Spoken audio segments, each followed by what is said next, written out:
Welcome back to this video. My name is Rafi Yakub right here, and today's video I'm going to show you on how to simply make dark transparent background in Photoshop.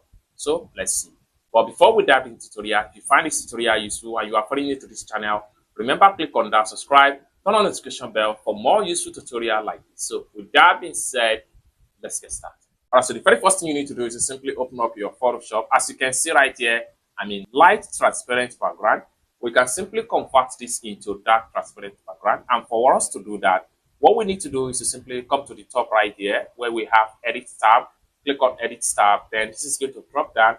Next thing you need to do is to simply come down below right here, go to preferences, and the next thing you need to do is to simply go to transparency and UMAT, click on that, and this is going to open up. Next thing you need to do is to simply come to grid colors, click on that, and you can simply switch to dark.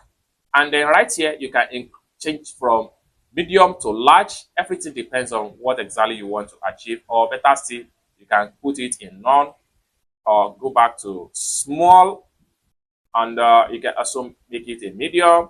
So everything depends on how you want it to look like. So I'm going to simply put it in medium. And once you're done, simply come to the top right here, hit on OK. And it's going to be effect, just like what you see right here. It's as simple as that. So basically, this is how to make dark transparent background in Photoshop. I hope you really got value for this video. If you find this video useful, give this video a big like, and also remember to subscribe to the channel for more useful tutorial about Photoshop. Thank you so much for watching, and I hope to see you in my next video. Bye for now.